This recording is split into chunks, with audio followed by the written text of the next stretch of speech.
Welcome, fellow Phoenixes, to the Spiritual Phoenix Podcast, where we make a daily offering to the divine by putting our past on the pyre, searching the smoke for spirituality, turning the ashes into art, adapting isolation into connection, and manifesting mental wellness. I'm your host, Ross Cessna, and I'd like to take a moment to focus on what we're grateful for.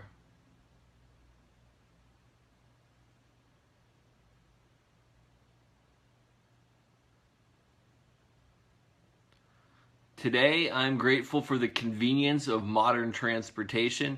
Granted, there are some issues with it, with the fuel sources we use, but being able to get from point A to point B quickly and in a warm vehicle is something a lot of people take for granted. Especially this time of year, it's nice to be able to get to where you're going fast and warm.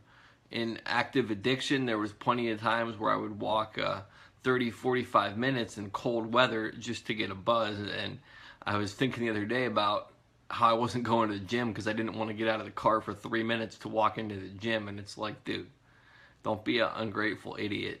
Get yourself to the gym, exercise. You have the means to get there. Be grateful for that.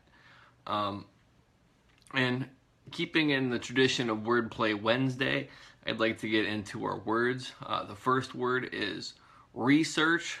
And if you look at the word research, normally means again, so you're searching again. And that could be viewed two ways, like looking at the facts again, or if you believe in Akashic records or like a spiritual memory, basically. It's something you've already learned, so you're searching for that information again. The next would be respect, and again, is again, and spectacle, spectate. Those kind of deal with vision. So it's saying, look again at the person, or look again at that situation to get a different understanding and to realize there's more to that situation than you're presenting. This is just going to kind of be a little bit of a grab bag philosophy, and by that I just mean there's a couple different topics I'd like to touch on. One would be collectivism or like herd mentality. I've had a hard time with collectivism. A lot of times when I was in those kind of situations, they were unhealthy ones, such as groups of using buddies or drinking buddies, and it just really bred a lot of toxicity. Being involved in a 12-step program, there's still a lot of collectivism there, and granted there's a lot of good support in those instances, but there's a lot of critical thinking and individuality that people surpass, and they put this generalized label on it. And I realize that's going to draw me some flack from people that hear this and might be in those programs. I'm not saying they're bad. I'm saying some people overemphasize things that aren't fundamental principles of the program. It's the 12 steps, and granted, there's a lot of extra crap built around it that people kind of try to pound in to other people. And there's what I perceive as platitudes that some people call quote-unquote truisms. But the issue with that is truth is relative and it's subjective. So we can say that they're largely true. They can be largely false to just as many, if not more people. And when you say things such as truism, it implies that the people that don't agree with you are false or in the wrong, which isn't the case. And there's a lot of danger in those situations. I know I'm an addict. I know that I can't use any mind-altering substance successfully. It doesn't mean I need to believe every single thing that every single person in the program says. And people will say, well, your best thinking got you here. And so did yours. in the same program. We suffer from the same problem. So while you perceive me as reacting from ego, you're just as fallible of the same things that you're promoting. And the other thing about collectivism is it looks down on the individual. And if somebody has an alternative opinion, it casts them aside. I don't choose to cast NA aside because I need that to live a healthy life at this point. Will I find other support groups eventually that don't have as much, I don't want to use the word dogma, but somewhat faulty logic inherent in it. I mean, there's this reoccurring thread there that mental illness, that they all have mental illness, and people can use it as an excuse for certain things. I never realized that having a medical diagnosis was an excuse. If I had any other medical condition and I had symptoms of it, that would be a condition. It's no different with mental illness. Addiction is a symptom of my mental diagnosis.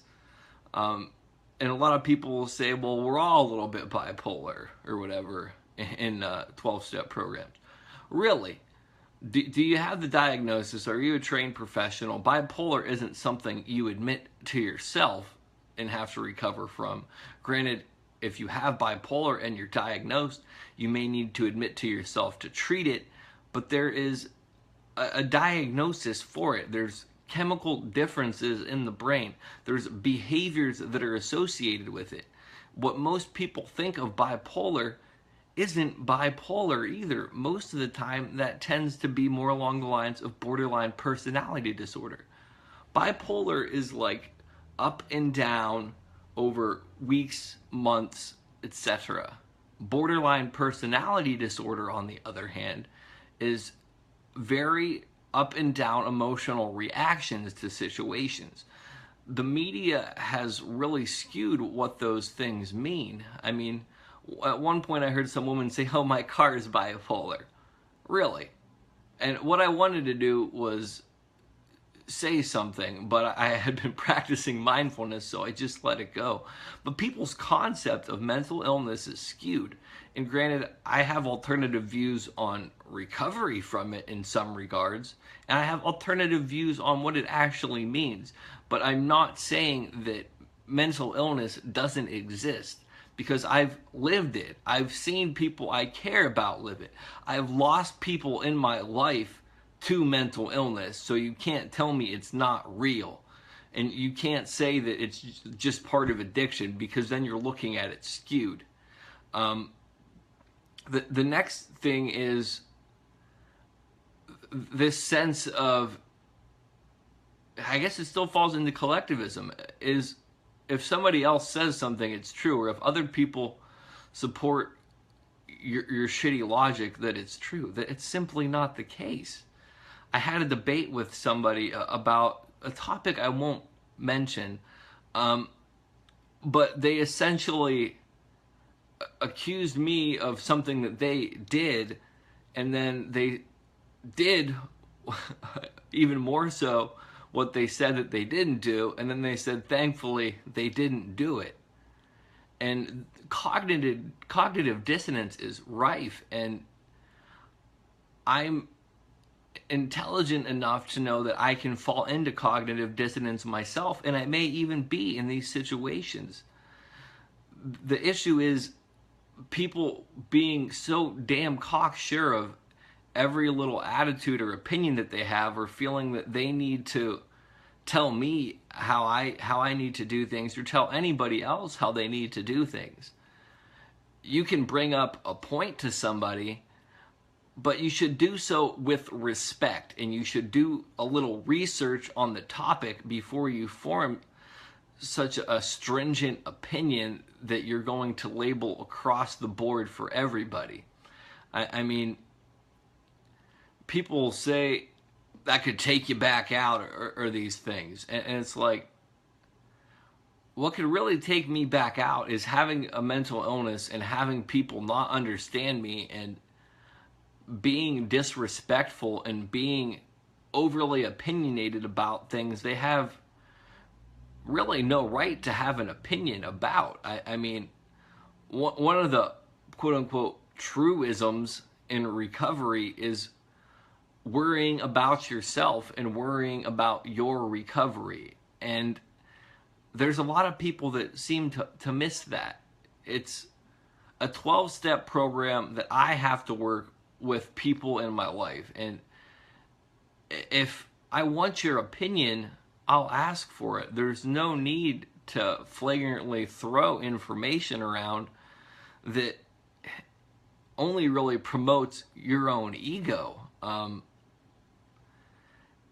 I realize that since this is all a subjective experience, that people could perceive my opinions as that. My opinion is about my life, and it's about my situation and my experiences. Now, I don't promote that my opinion is right for everybody or even anybody.